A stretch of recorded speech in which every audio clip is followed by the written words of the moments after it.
ladies and gentlemen, welcome to our political science class.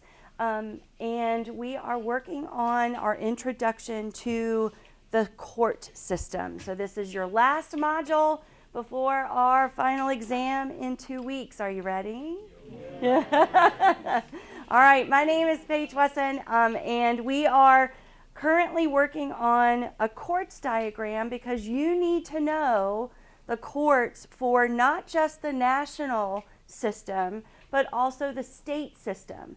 So this diagram that you all are creating, you need to hang on to for next semester's course on state and local government. So we'll use that when we get to that topic. I will tell you, if you're got your pen or pencil handy, down at the very bottom of the state court system, that is the court that is initialed JDR. That is Juvenile and Domestic Relations. JDR stands for Juvenile and Domestic Relations. So if you want to kind of add that underneath that little box. But our focus this week is going to be, and today, kind of looking at the origins, the beginning of our court system, but then also looking at how those courts came to be. So the diagram that you see today and you're organizing and coloring, that is not the same organization that we started with at the very beginning. So that's part of our conversation today, looking at that court system. Does anybody have any questions about what you are writing down? Any questions? So hopefully these courts are going to be recognizable based on the reading that you've already done. Andrew, yes, sir? Just kind of like, I guess I could use a reminder of what a circuit is and what that refers to. So the idea of a circuit is that the judges would ride a circuit. So ultimately there would be courts in a location. So we'll talk a little bit more about how the circuit court in Virginia versus the appellate judges back in the day at the national level. Okay, good question. Yes? The 94 by the U.S. District Courts, does that just mean that that's how many? Correct. That is how many there are in the United States. And it does also, I will say, it may be a little conflicting when you're doing your reading, where it talks about the U.S. District Courts and then the territorial courts. Technically, each of the territories have their own district court. So that's what makes up the 94 instead of just the 91. Okay? All right, any other questions before we kind of get started with our discussion today? Is anybody needing more time? Kind of give me an idea by taking out your notes for today. You can also have your laptops open to your Canvas module, Module 13. We'll probably be referencing some of the documents in there later on. So we're getting pretty close. I'm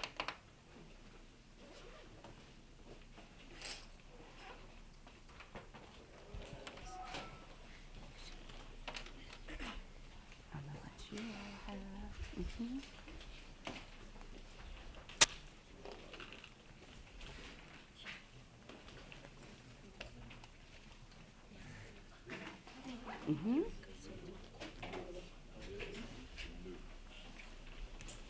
All right, at your tables, I am putting a little packet, little sign for you to be holding up in our next little activity, where I'm going to be, notice that one side says yes, the other side says no. So we're going to be doing a little bit of a turn and talk related to 4 topics. So on your notes document, kind of put 1, 2, 3, 4 in your notes somewhere. You're welcome. So I want you, we're going to turn and talk about 4 topics related to our courts system. So you can either kind of put this on your notes, or you're welcome to put this on your goals sheet that some of you have been using to take notes. So we're Module 13, the courts is where we are. So 4 I just want you to kind of keep track of this because I'm going to do these questions again before we take our final and kind of see where you are in that discussion once we've kind of talked about some of these things. So here is your first question. The United States Supreme Court justices should be elected, not appointed. Yes or no, and think because. All right, so turn and talk to your neighbors, your table, and then decide yes or no. And then kind of think of yourself a reasoning. And if they're appointed, it would like lead to more like unfair justices in the Supreme Court. So. Isn't there like any like hidden agendas? Yeah. Choosing whoever they want, people have more to say. All right, if we come to a consensus at the table. Yes. All right, hold up your sign. Yes or no? Actually, can you turn yours over? Because it says on, so you have to be careful. All right, so most of the room says yes. We have a couple that say no. Can I get this table to tell me why yes? We said yes because right now, since the president appoints it, it doesn't accurately reflect how the country feels as a whole. Okay. Just kind of how the president feels. Okay. And can I get you all to say your reason no? We said no because currently, like, while the president does choose, I think that if it was an election, it would be too political. Because normally in the Supreme Court, it shouldn't be about whether you swing left or you swing right. It should be more about like your belief about the Constitution. If that makes sense. All right, so this question is actually a little bit of a preview of the activity that you're going to be doing on Monday related to how do we nominate and what you think about that process. All right, second question. This is a little bit more broad. The criminal justice system should be changed so that juveniles are treated just like adults. Yes or no, and because. 2 minutes. No.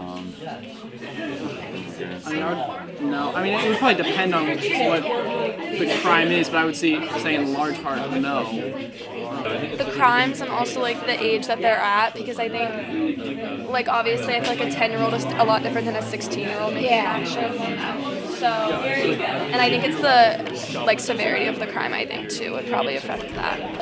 I've seen like so many stories of like kids just doing horrible things just because, and then they don't get punished nearly as much as they should, even though they're like 17 and they're like beat up. All right, do we have a consensus? Hands, answers, yes or no? Ooh. Okay, we have a unanimous decision in the room. Thank you all so much. What's the main reason? Any group want to really feel passionate about this and want to say why no? Why no? Yeah.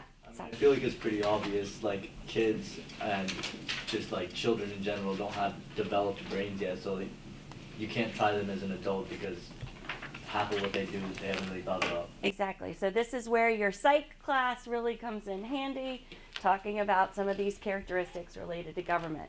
All right. Next question. Juries should be abolished. Yes or no? This would be for all courts. So that means judges would make the decisions. All right, go ahead. I feel like no. I don't know. We kind of need like a little extra having that help, I guess. Yeah. And that just also gives like the judge too much power too. I mean, a lot of the time, a single person can be the deciding factor in the jury, but like, obviously, it eliminates bias. Judges aren't supposed to be biased, but human nature.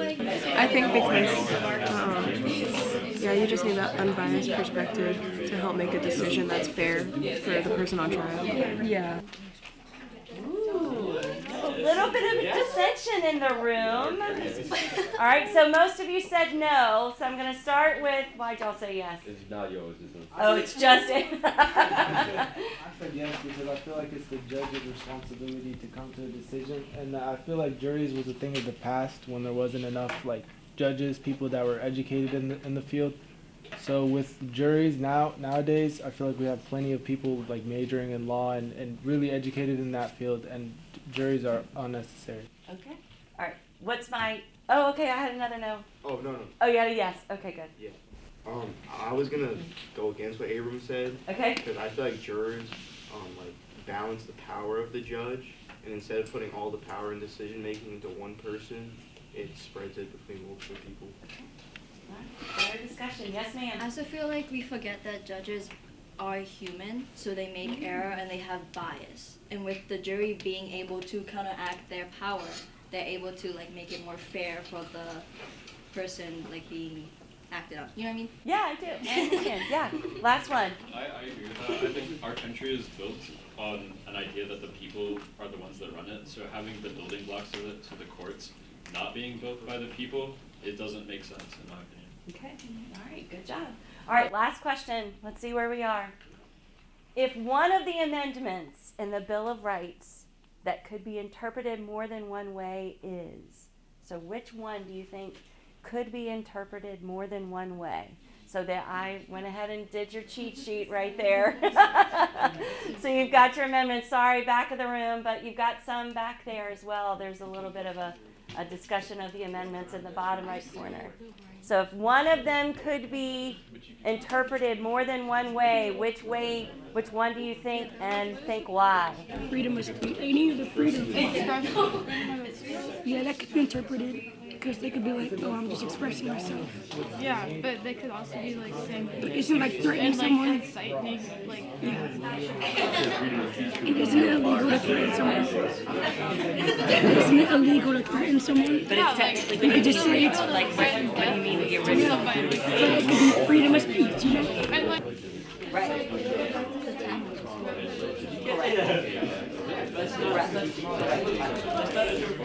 could be looked at differently. All right, have tables come to a consensus? Any tables want to share out theirs? Okay, go ahead, Andrew. I think the one that we looked at was the Fourth Amendment, and mostly due to the no warrants shall be, like, they can't have anything seized unless the officer has probable cause. And I think a lot of that, the probable cause is dependent on what the officer deems to be probable.